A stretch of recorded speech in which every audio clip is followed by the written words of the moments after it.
Now let's turn to the present and see where we are and where it's taking us. We have had three crashes of capitalism in the 21st century, each one worse than the one before.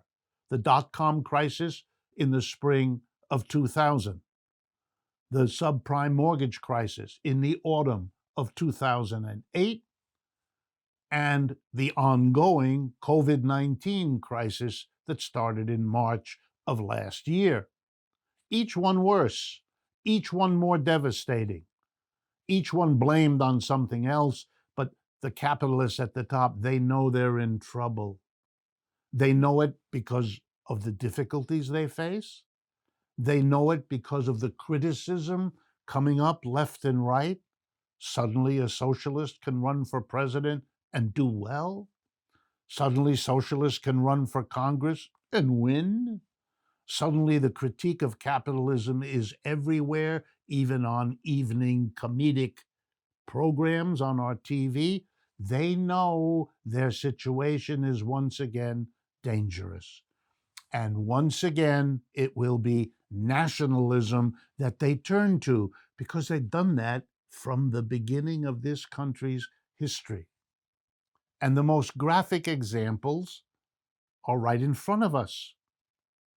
What caused the defeat of Hillary Clinton? The Russians.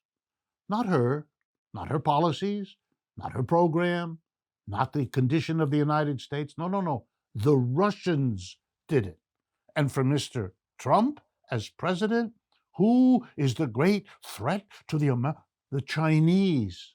And the Democrats and Republicans compete over who the foreign enemy is. And as if that weren't enough, Mr. Trump goes further. It's the immigrants again. He rediscovers 100 years ago, 19th century, anti-foreigner as a way. We're endangered. Remember his words? Invasions are coming from Central and Latin America. We have to protect against the imagery, the words, the language. It's a theater to get what? The one thing the Trump administration did was to give businesses and rich people an enormous tax cut. The rest of it was cover for that. The stock market has been booming. The rest of the economy is a disaster. And the government has been funding, by printing money, the boom in the stock market.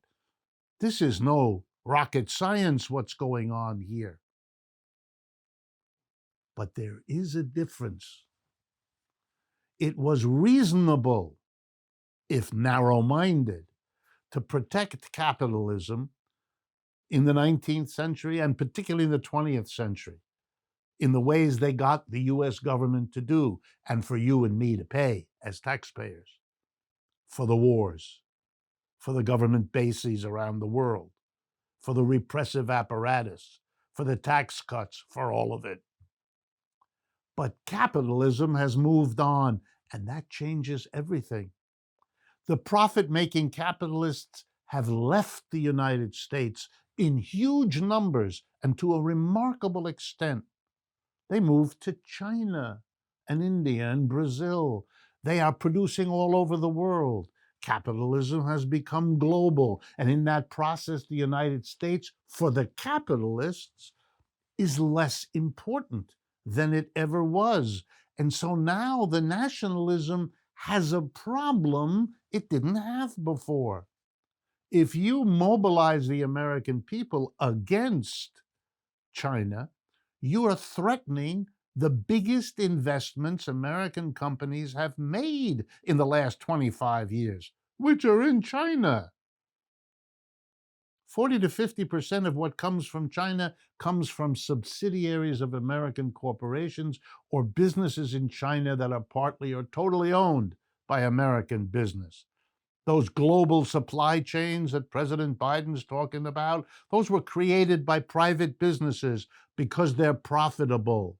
And if American companies can't do it, we will be outcompeted by capitalists from other countries who can. And they know it. Everybody knows it. And so suddenly, the effort to use nationalism to shore up a shaky, frightened capitalism doesn't work. And the enemy of it is the American companies themselves, who don't want to lose the investments they put around the world. And they don't want to lose the competition that they will lose if they're denied access. So now turning against the foreigner isn't what it was before. And there's another problem. You waited too long. It's the old story that a policy that worked in the past isn't necessarily going to work in the future. You have to remember that, or else you make unspeakable mistakes in your personal life, in your economic life, in your political life. What worked in the past, mobilizing nationalism, is now extremely dangerous.